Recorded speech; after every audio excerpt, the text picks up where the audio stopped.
Şimdi sizlere dünyanın en kötü insanı unvanını almış birini anlatacağım. Ne kadar kötü olduğuna dair aklınızda bir fikir oluşması açısından sizlere birkaç örnek verip hemen videoya geçmek istiyorum. Şevhet canavarına dönüşen Caligula erkek kadın fark etmeksizin yatağa atardı ve bunları da topluca yapardı. Senato üyelerinin karılarını en yüksek fiyata verene satması, kendi kız kardeşleriyle ilişki yaşaması, mahkumlara yapılan zulümlere katılıp erkeklerin billurlarını alıp çiğnemesi, aynı zamanda kendini tanrı ilan edip kız kardeşini hamile bırakıp sonrasında ise onun canlı canlı karnını yarıp içindeki ölmüş cenini de tanrı ilan etmesi gibi olaylarla tarihe adını dünyanın en kötü insanı unvanını altın harflerle kazımış biri. Ama bu imparatorun, daha doğrusu insanın hikayesi neydi? Ben Bilgin Yaman.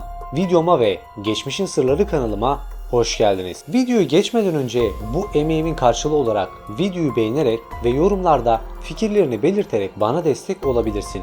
Aynı zamanda kanalıma abone hala değilsen abone olabilirsin. Bu aralar konu sıkıntısı çektiğimiz için de yapmamı istediğim videolar varsa yorumlarda belirt.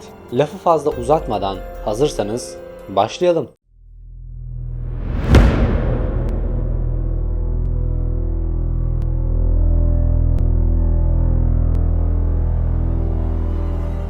İlk öncelikle Caligula adındaki bu insan bir Roma imparatoru. Kafayı sıyırıp bu davranışları sergilemeden önce halkı tarafından çok sevilen bir kraldı. Gerçi sadece 4 sene tahta kalabildi ama ilk çıktığı zamanlarda halkı tarafından sevilen en fazla krallardan biriydi. Halkı onu seviyor ve destekliyordu. Babası çok ünlü bir komutandı.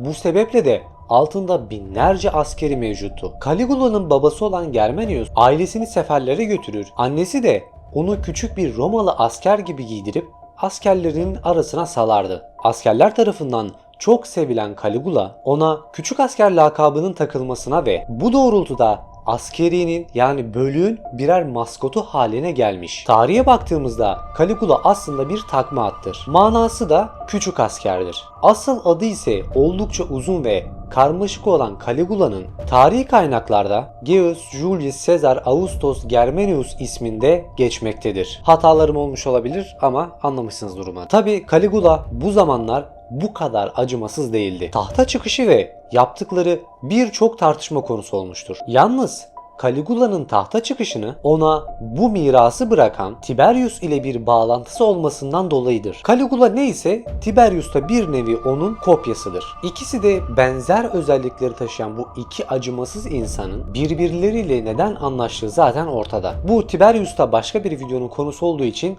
bizim Caligula olayına devam edelim. Tiberius öldüğünde dolaylı olarak yönetimi Caligula devralmıştır. Çünkü Caligula o zamanlar halk tarafından çok seviliyordu. İlk etapta Tiberius'un torunu tahta geçmişti. Ama ne Senato ne de halk Tiberius'un torununu istemiyordu. Bu yüzden torunu bir şekilde ekarte edilip Caligula tahta geçti. Halbuki halkın onları neler beklediğinden haberi bile yoktu. Tarihi kaynaklar Caligula için şu sözleri sarf eder. Güneşin doğduğu yerden battığı yere kadar bütün dünya tarafından sevilen imparatordur. Bir başka kaynaklarda ise ilk 3 ayında 160 binden fazla hayvan kurban edilmiştir. Ve buna istinaden imparatorluğunun ilk 7 ayı mükemmel derecede geçmiştir. Ancak zaman geçtikçe Caligula'da bazı hastalıklar türemiş. Sürekli banyo yapması, sürekli kadın ve erkeklerle birlikte olması, bu olaylardan dolayı da bir hastalık kaptığından bahsedilir. Bu fiziksel hastalıklarla beraber ruhsal anlamda da hastalanan Caligula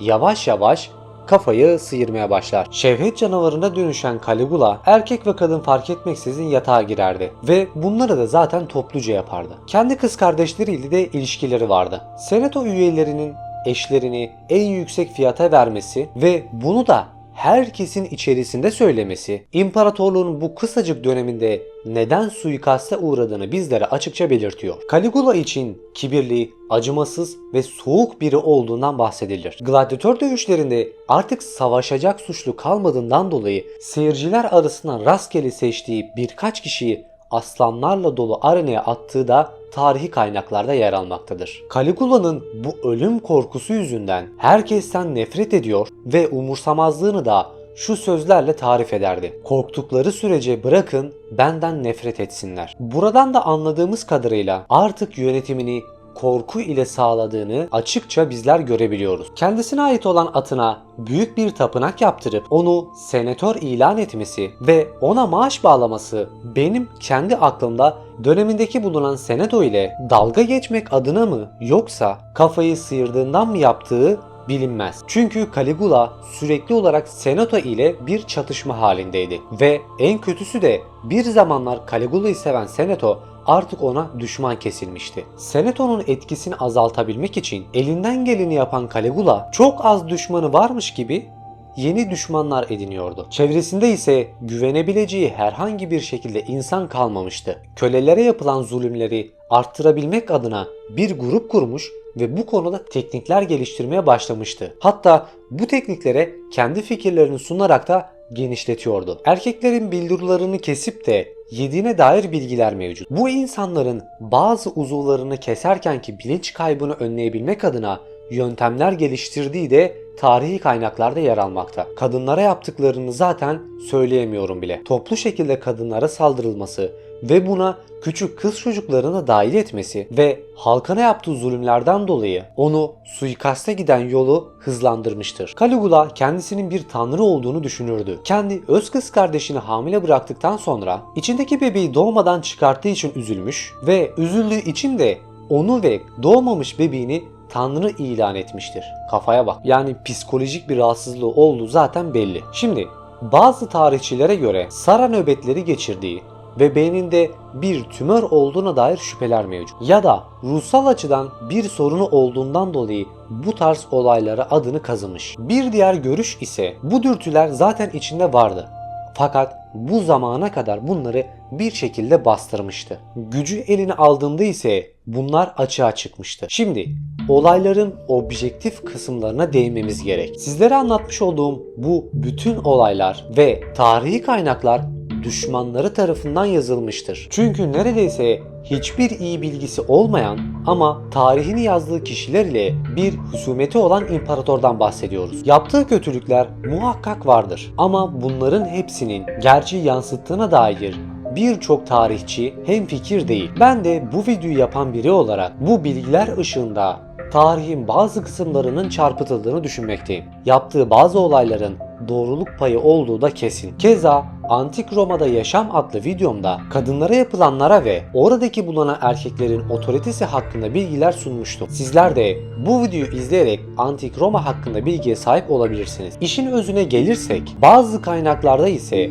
Caligula'nın özellikle senato üyeleri ile husumet yaşaması Caligula'yı senato tarafından kısıtlamasından dolayı kaynaklanıyor. Caligula'nın da buna istinaden senato üyelerinin eşlerini en yüksek fiyata verene pazarlaması senato tarafından Caligula'ya yapılanlara bir bahane olarak gösterilir. Tarihi dönemi incelediğimizde Roma zaten sıkıntılar içerisindeydi ve sallantılı bir süreç geçirmekteydi. Senato işleyişlerinde de sorun vardı. İlk zamanlarda bu kadar agresif bir tutum sergilemeyen Caligula daha sakin adımlarla ilerliyordu. Çünkü tarihi kaynaklar Caligula'nın oldukça kurnaz ve akıllı olduğuna işaret ediyor. Bu nedenle de tahta çıkışındaki süreçte bu özelliklerine bağlı olduğuna dair bilgiler mevcut. Tahta çıkışının ilk zamanlarında Roma'nın ticari faaliyetlerini iyileştirmek, bölgedeki bulunan etnik halklara belirli halklar tanıyarak onların beğenisini toplamak, halkın üzerindeki bulunan ağır vergileri kaldırarak yaşam sürmelerini çok daha kolay hale getiren bir imparatordan bahsediyoruz. Ruh sağlığı veya fiziksel rahatsızlığı son zamanlarda bu krala kötü şeyler yaptırmış olabilir. Bu dürtülerin ise